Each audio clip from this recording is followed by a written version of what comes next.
Celakalah orang yang berbantah-bantahan dengan pembentuknya.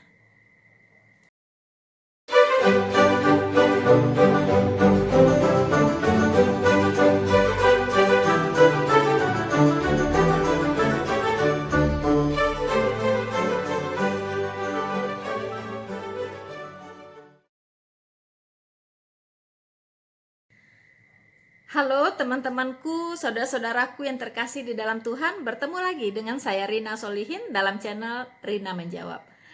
Teman-teman, bagaimana kabar Anda semuanya? Saya berharap kita semua dalam keadaan baik dan selalu dalam perlindungan Tuhan kita, Yesus Kristus. Teman-teman, sebuah sukacita bagi saya kalau saya bisa hadir di tengah teman-teman semuanya. Dan kali ini teman-teman, saya akan sharingkan satu video saya, yaitu saat saya melakukan live streaming, ya, live streaming dengan Pendeta Perianto Zamasi, ya. Dan saya lihat apa yang saya sampaikan di video ini sangat layak untuk dikonsumsi lebih banyak lagi viewers saya, teman-teman, ya. Jadi saya mencoba untuk re-upload, ya, video ini untuk bisa teman-teman nikmati bersama-sama, dan bagaimana kita bisa akan lebih kuat lagi dalam iman kita kepada Tuhan Yesus. Dalam hal ini saya menanggapi teman-teman 3 mu'alaf sekaligus, yaitu Ustadz Kainama, kemudian Ustadz Yahya Waloni, dan yang satu lagi bukan mu'alaf, ya, Ustadz Somad, teman-teman, ya. Di video ini saya diberi tantangan oleh Pendeta Perianto Zamasi untuk menanggapi secara langsung 3 pendeta ini, ya, yang 2 mu'alaf, yang satu ori, ya, bukan mu'alaf, teman-teman, yaitu Ustadz Somad. Nah, saya di sini berusaha untuk menanggapi, ya, secara alkitabiah, teman-teman, ya, apa-apa yang dipertentangkan oleh Ustadz Kainama, oleh Ustadz Yahya Waloni, dan oleh Ustadz Somad, ya. Dan saya berharap teman-teman banyak mendapatkan pembelajaran, ya, dan bisa semakin kuat lagi di dalam iman kepada Yesus Kristus, dan semakin memahami tentang kebenaran, ya, kebenaran, dan semakin kita bertumbuh di dalam iman, teman-teman, ya. Karena saya menganggap orang-orang seperti mu'alaf ini memang harus ada, supaya apa? Supaya kebenaran bisa diberitakan, ya. Jadi saya akan tampilkan video ini untuk teman-teman semua, dan semoga bisa memberkati untuk teman-teman semuanya. Teman-teman, dalam video ini kita akan melihat bagaimana para ustadz ini menyerang kekristenan, ya, menyerang Alkitab, menyerang Tuhan Yesus, dan menyerang iman kekristenan pada umumnya, teman-teman. Dan saya mencoba untuk menangkis, ya, saya mengcounter itu semua secara alkitabiah. Dan saya berharap apa yang saya sampaikan bisa menambah keteguhan, ya, dari iman kita, semakin yakin bahwa kita sudah berada di jalan yang benar. Selamat menikmati, teman-teman. Semoga memberkati, dan untuk terus mendukung channel penginjilan Noverina Solihin, ya, dengan cara like, subscribe, dan share video ini. Berikan komen-komen terbaik Anda, dan selamat menyaksikan.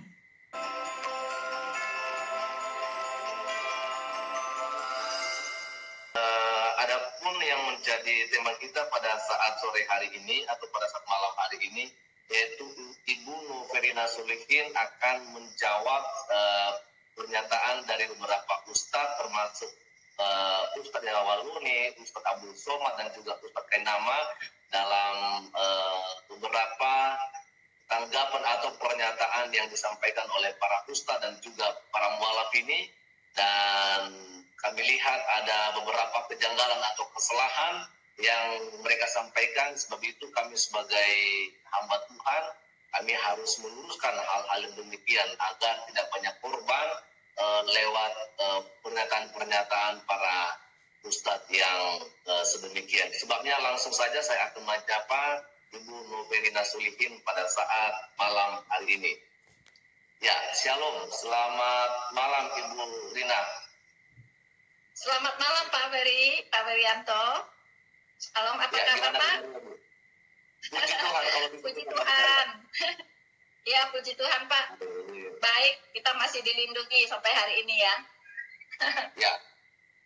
Ya Bu, jadi seperti tema yang telah kita tetapkan pada malam hari ini untuk tema kita Bu, yaitu bahwa Ibu Rina Solihin akan memberikan jawaban atau tanggapan dari setiap pernyataan para ustadz mualaf ini yang sepertinya banyak sekali kekeliruan Bu. Jadi dalam hal ini mungkin saya berikan kesempatan terlebih dahulu untuk Ibu menyampaikan kata pengantar sebelum Ibu menyampaikan tanggapan-tanggapan tentang video-video para ustadz dan juga mualaf ini. Silakan Ibu Noverina Solihin. Oke, selamat malam para pemirsa dimanapun Anda berada. Selamat malam saudara-saudaraku yang seiman maupun yang tidak seiman. Baik yang ada di Indonesia maupun yang ada di negara-negara lain. Saya bersyukur sekali bisa hadir ya pada malam hari ini bersama-sama dengan Bapak Ferianto Zamasi. Jadi teman-teman, saya bertandang ke channelnya Bapak Ferianto Zamasi pada malam hari ini.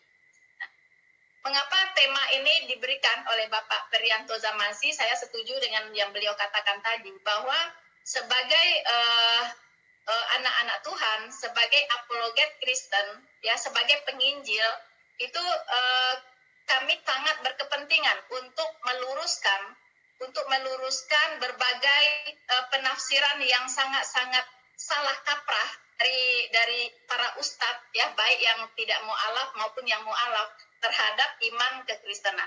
Nah, ini tidak bisa dibiarkan karena memang firman Tuhan sendiri sudah memerintahkan kepada para pelayan Tuhan ya untuk memberitakan firman, baik atau tidak baik waktunya ya.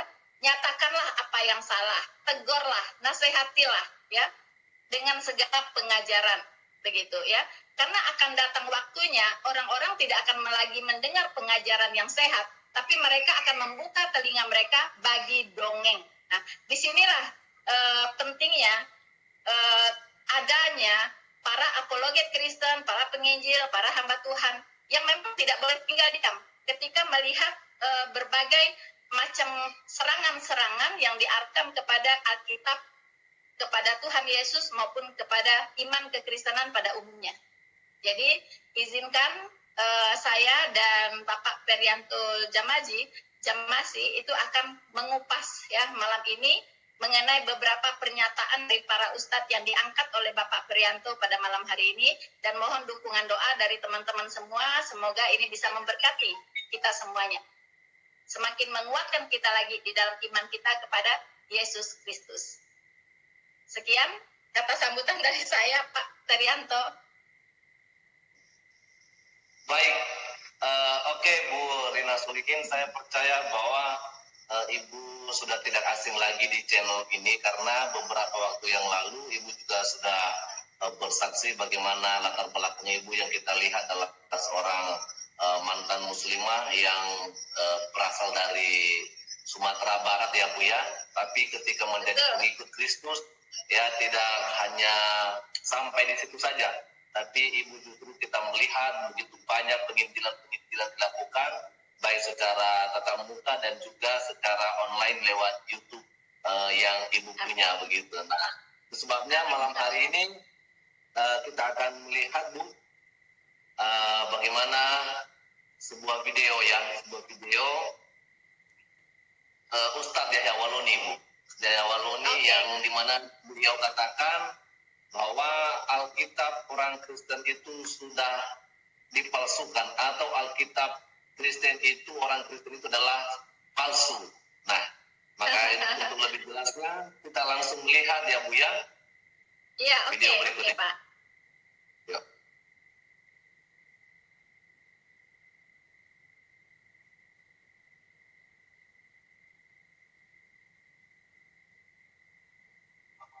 Jadi nanti ibu bapak untuk mengetahui kepalsuan kitab Kristen itu, nih buktinya ini banyak sekali ayat-ayat kitab yang palsu. Saya begitu masuk Islam, 8 tahun saya belajar Al-Quran, baca secara otodidak. Bahkan secara diam-diam saya membeli Iqra di pasar, dan saya mulai mengejah setiap kata-kata dalam Al-Quran. Akhirnya saya bisa baca dan berguru kepada seorang ustaz di Kalimantan. 8 tahun saya baca Al-Quran. Jangankan satu kata, satu titik dalam Al-Quran tidak mampu diselewengkan oleh otak dan tangan kotor manusia. Kitab Kristen itu tiap hari dirubah, hampir tiap minggu. Matius bilang lompat ke kanan, Markus bilang salto ke depan, Paulus bilang jungkir ke belakang. Bingung kita paham.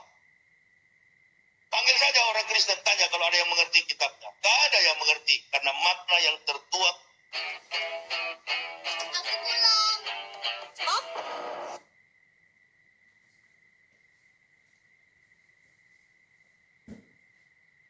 Kristen itu tiap hari dirubah, hampir tiap minggu. Matius bilang lompat ke kanan, Markus bilang salto ke depan, Paulus bilang jungkir ke belakang. Bingung kita paham.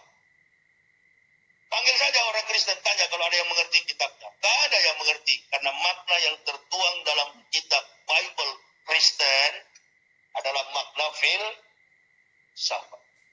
Harus ditafsir, dijelaskan secara filsafat. Ketuhanannya pun filsafat. Tuhan turun pangkat jadi orang, orang naik pangkat jadi Tuhan. Dibolak-balik, itu namanya filsafat. Filsafat adalah induk dari semua ilmu. Tapi kalau rumus filsafat spekulatif, tentu bukanlah ilmu pengetahuan. Tapi hukumnya adalah hukum halusi. Meja ini terbuat dari kayu, pasti yang buat adalah tukang kayu. Sampai kapanpun meja tetaplah meja ciptaan, dan tukang kayu adalah pencipta. Dipaksa bagaimanapun, artinya ayat-ayat kitab suci dipaksa bagaimanapun, Tuhan jadi orang, orang jadi Tuhan, sampai botak kepala orang kafir tak bisa. Paham? Ya, Pak Peri. Ya, oke Bu. Jadi sekian saja video yang telah kita dengarkan, yang telah disampaikan oleh Ustadz Yahya Waloni, Bu. Iya, ya. Ya, setelah kita mendengarkan pemaparan dari Dr. Yahya Waloni, ya, mungkin profesor ya Pak sekarang ya. saya dengar ada berita-berita ya, iya Pak. Memang sedang berkhayal untuk menjadi seorang profesor. Oh gitu.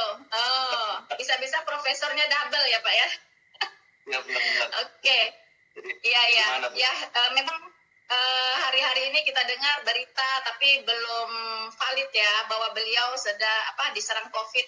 Tapi kita berharap janganlah ya berita itu mudah-mudahan tidak benar ya, supaya masih ada kesempatan untuk beliau untuk bertobat begitu ya. Kita doakan dia sehat terus ya, dan selalu diberikan waktu yang lebih banyak gitu ya, diberikan waktu yang lebih banyak untuk memikirkan perjalanan hidupnya dan bertobat. Tapi saya tidak tahu sejauh dia tidak menghujat Roh Kudus, nah mungkin pertobatannya masih diterima. Tapi kalau sudah pernah menghujat Roh Kudus itu sudah dosa kekal ya. Semoga saja tidak ya Pak ya.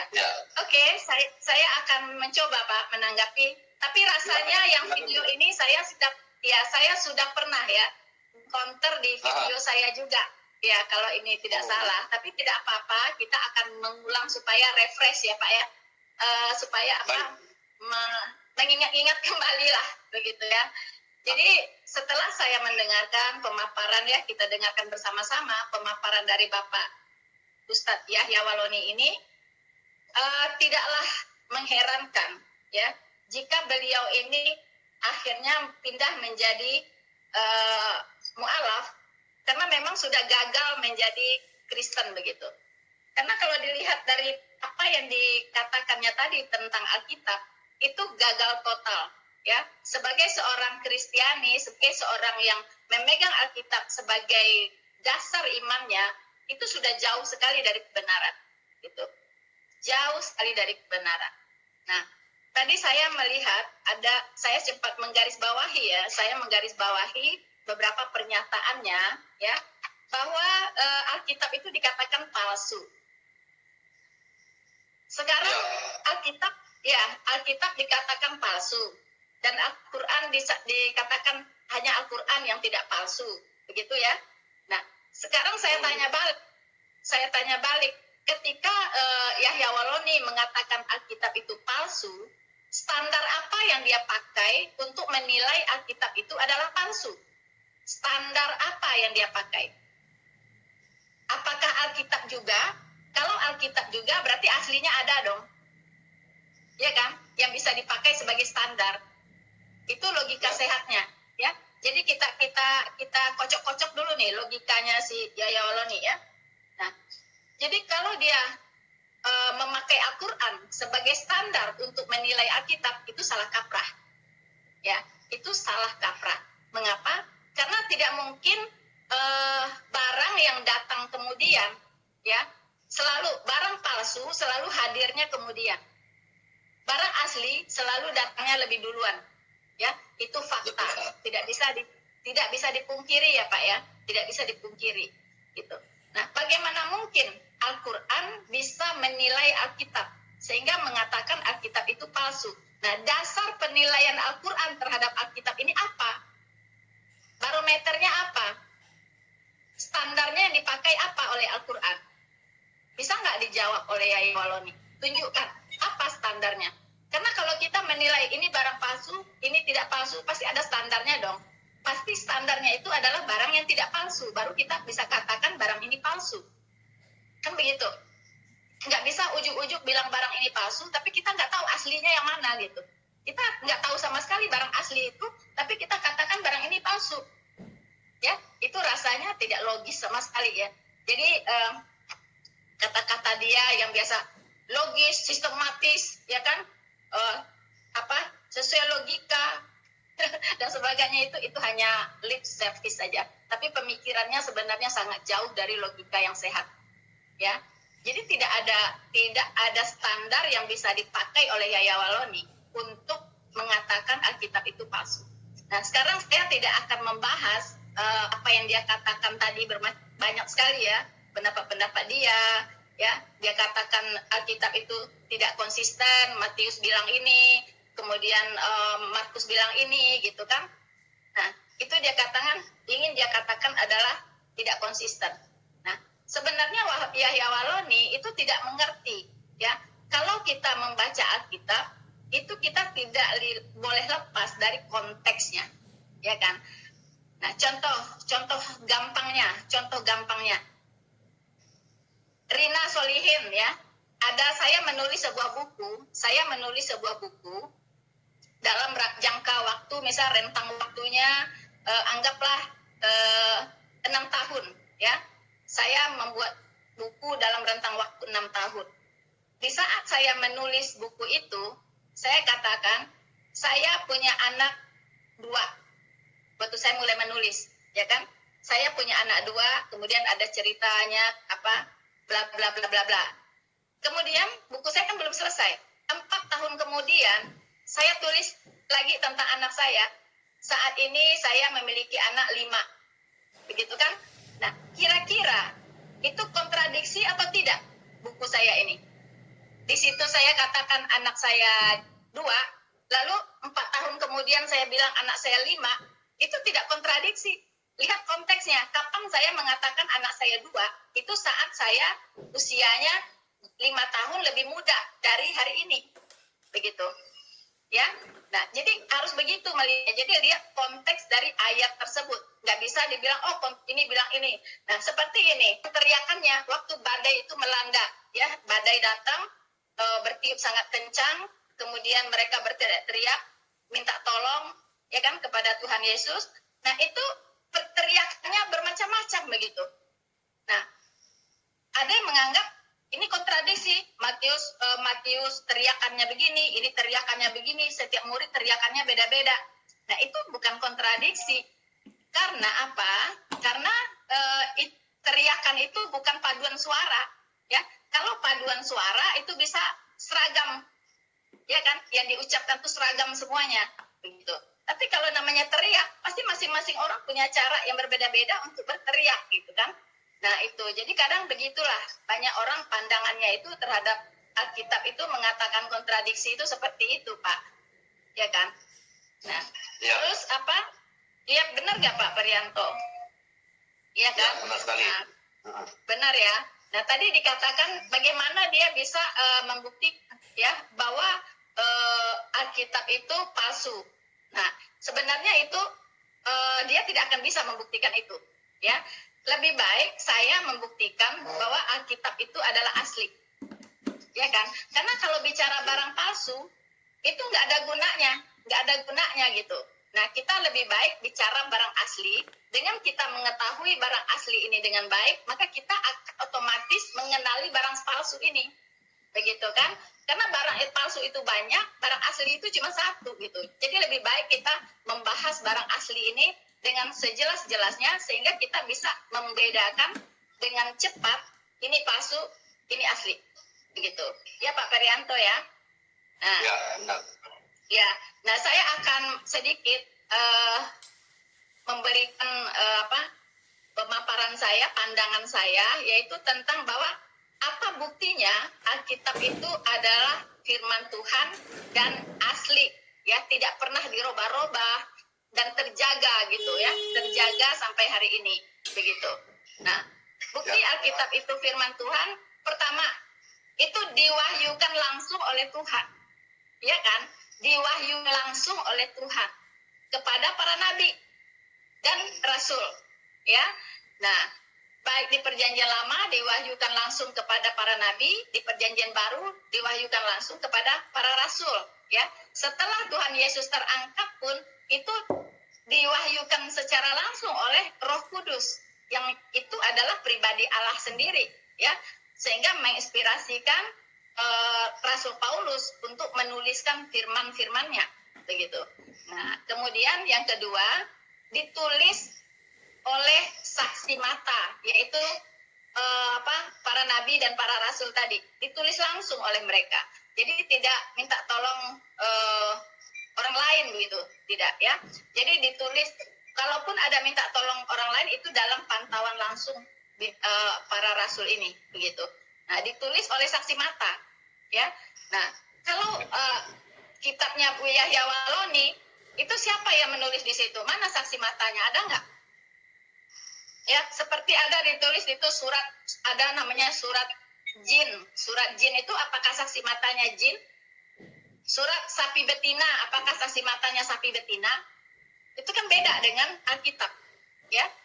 Kalau surat Paulus itu saksi matanya Paulus, ya kan? Kalau Yohanes saksi matanya Yohanes, begitu.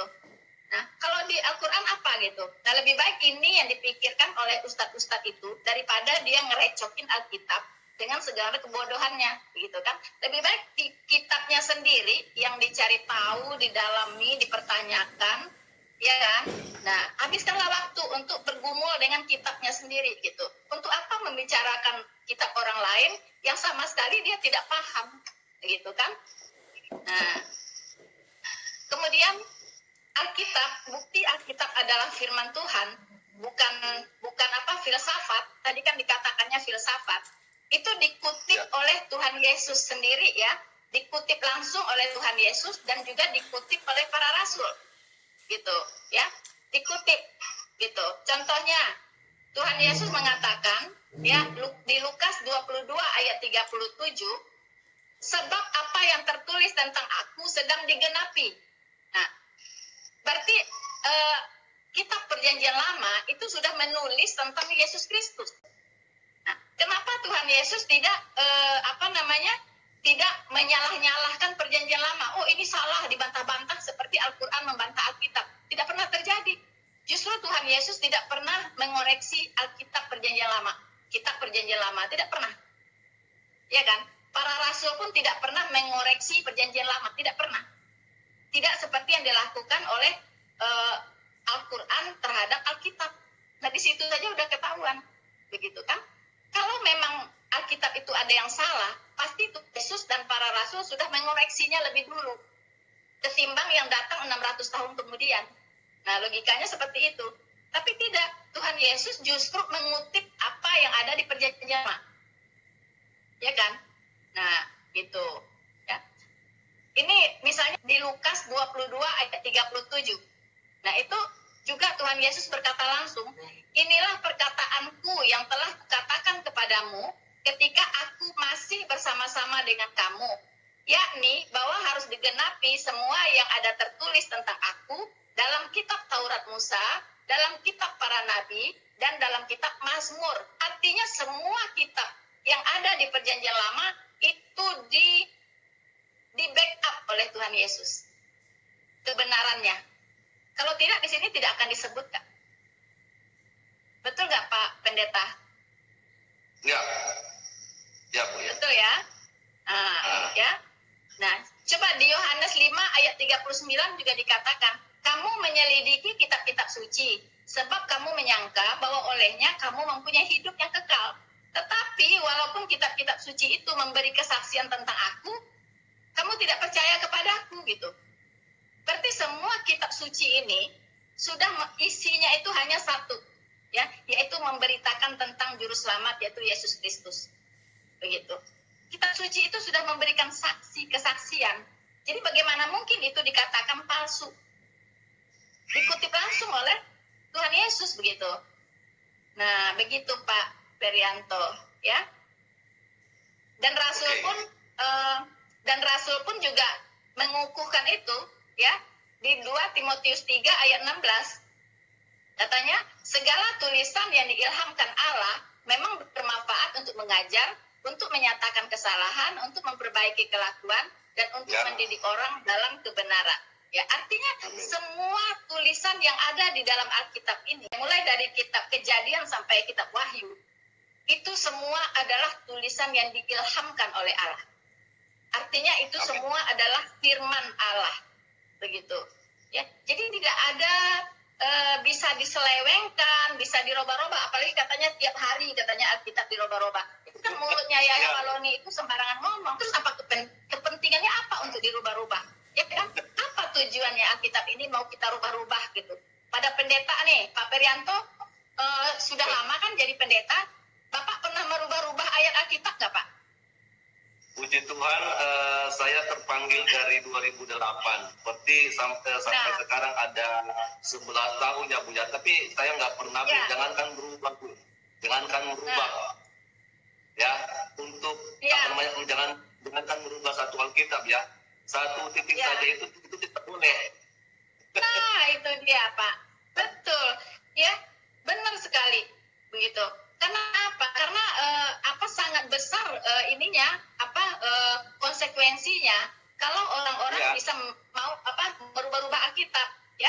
Di Perjanjian Lama juga dikatakan gitu, ya, bahwa di Amsal 30 ayat 5 sampai 6 itu dikatakan juga semua firman Allah adalah murni, ya. Jadi semua firman yang ada tertulis di dalam Alkitab ini murni. Tidak ada dicampuri oleh filsafat manusia, oleh pikiran manusia, enggak ada.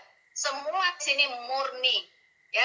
Nah, ia adalah perisai bagi orang-orang yang berlindung kepadanya. Nah, terus di ayat 6 dikatakan, jangan menambahi firman-Nya, supaya engkau tidak ditegurnya dan dianggap pendusta. Jadi nggak bisa begitu, ya. Karena Alkitab itu sendiri sudah melarang orang untuk merubah-rubah dirinya, nggak bisa. Ya, akan ditegur Tuhan. Makanya jangan heran orang yang memutarbalikkan firman Tuhan betul-betul dihajar Tuhan hari-hari ini. Ya, jangan main-main gitu. Ini penghakiman sudah dinyatakan, ya kan? Jangan coba-coba mempelintir-pelintir ayat-ayat Alkitab seenak udel. Karena akan ditegurnya dan dianggapnya pendusta. Ya. Nah, itu. Jadi Alkitab juga itu sudah dikunci. Ya, sudah dikunci oleh Tuhan, firman Tuhan sudah dikunci, tidak boleh lagi ditambahi, tidak boleh dikurangi. Itu di Wahyu 22 ayat 18 sampai 19.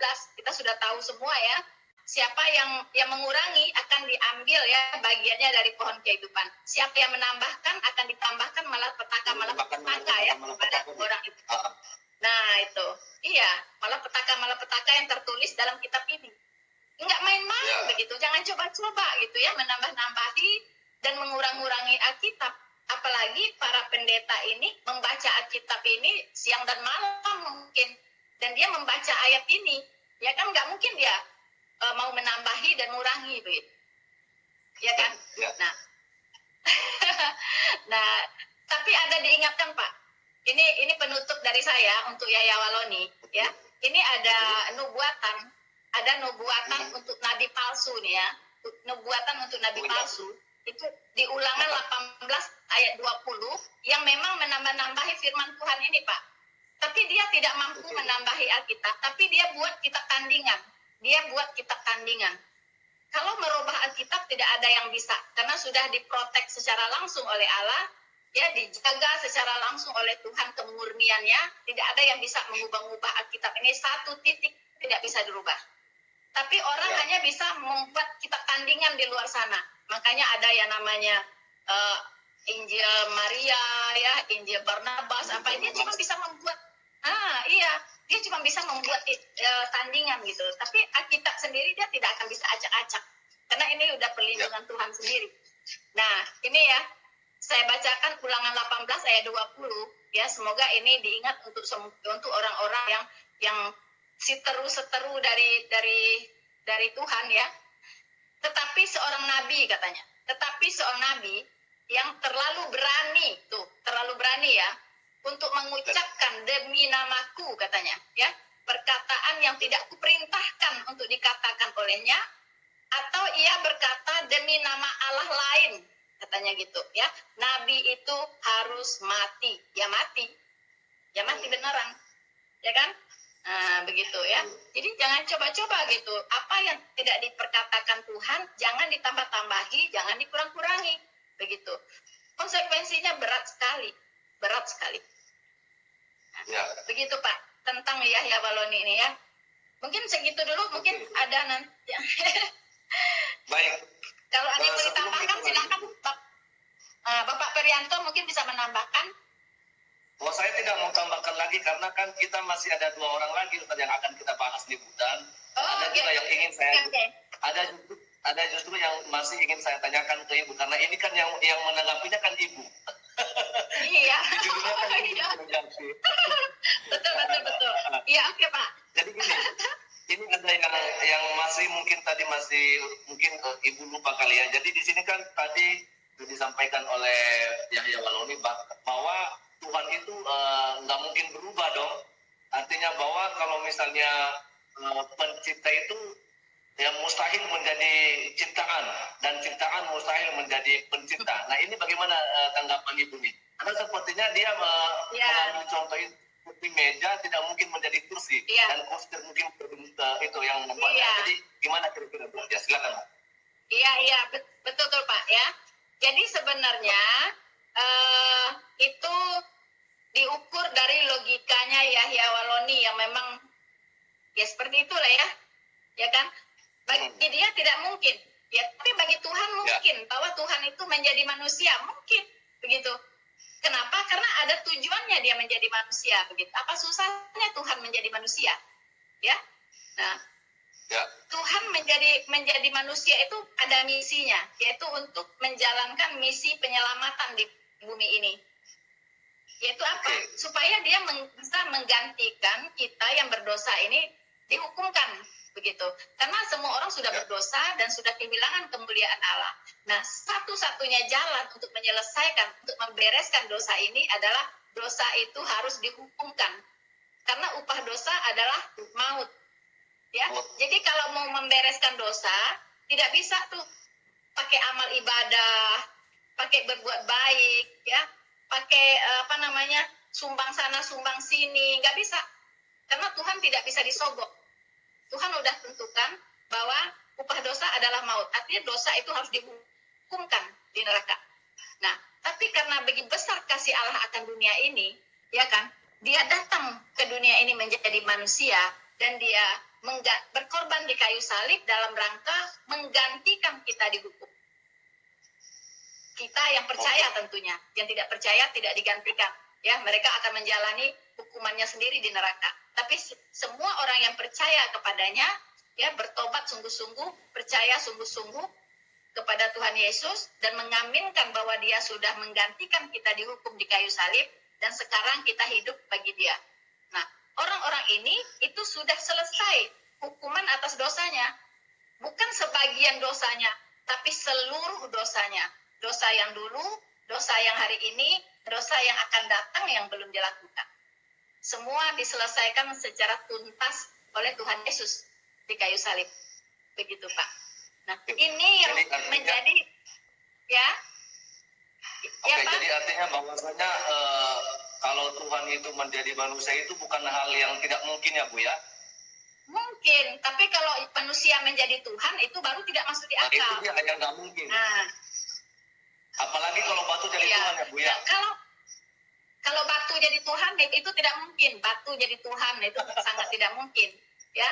Oke. Iya kan, hanya orang yang otaknya sudah ada agak gangguan sedikit lah ya, itu baru bisa batu jadi Tuhan dia terima, tapi Tuhan jadi manusia dia tidak bisa terima. Bagaimana itu? Ya. Iya kan? Itu Oke. akal sehatnya seperti apa? Ya. Ya. Oke, Pak. baik, mungkin sekian saja dulu nih buat Yahya Waloni ya Bu, yang mungkin dengan nanti Waloni kalau mungkin sudah bisa menonton video ini, dia bisa ngerti deh apa yang telah disampaikan oleh Ibu kita ini. Halo teman-teman, setelah Anda menyaksikan tadi dialog saya ya dengan Bapak Priyanto Zamazi, saya berharap teman-teman bisa memetik ya pembelajaran dari apa yang saya sampaikan, bagaimana Yahya Waloni menyerang ya kekristenan, menyerang Alkitab khususnya, bahwa Alkitab itu sudah dipalsukan, bahwa di Alkitab itu sudah dicampuri oleh filsafat manusia, bahwa Alkitab itu dirubah-rubah, bahkan setiap hari dirubah-rubah oleh pendetanya. Teman-teman, ini adalah sebuah fitnahan yang keji dari Yahya Waloni. Teman-teman, saya kira video live streaming saya dengan Bapak Priyanto Zamazi akan saya split teman-teman menjadi 2 bagian ya. Jadi karena ini cukup panjang teman-teman, cukup panjang ya, supaya teman-teman tidak begitu banyak habis waktu untuk menonton sekaligus, jadi saya split jadi 2 teman-teman. Nah, untuk kali ini bagaimana saya menanggapi tuduhan-tuduhan yang tidak berdasar dari mu'alaf Yahya Waloni, bisa teman-teman ambil pembelajaran dari sana. Semoga dengan demikian teman-teman bisa semakin bertumbuh imannya, semakin kuat di dalam Tuhan, dan semakin yakin bahwa Yesus Kristus adalah Tuhan dan kita sudah berada di dalam iman yang benar kepada Juru Selamat kita, Yesus Kristus. Teman-teman, saya kira sekian dulu untuk bagian 1 ini teman-teman, dan nanti saya next akan lanjut ke bagian 2 yang lebih seru lagi teman-teman ya. Jadi jangan lewatkan next video, dan tetap berikan dukungan Anda kepada channel Penginjilan Noverina Solihin dengan cara like, subscribe, dan share video ini teman-teman. Tuhan Yesus memberkati kita, semakin diserang, semakin perang benderang. Maranatha.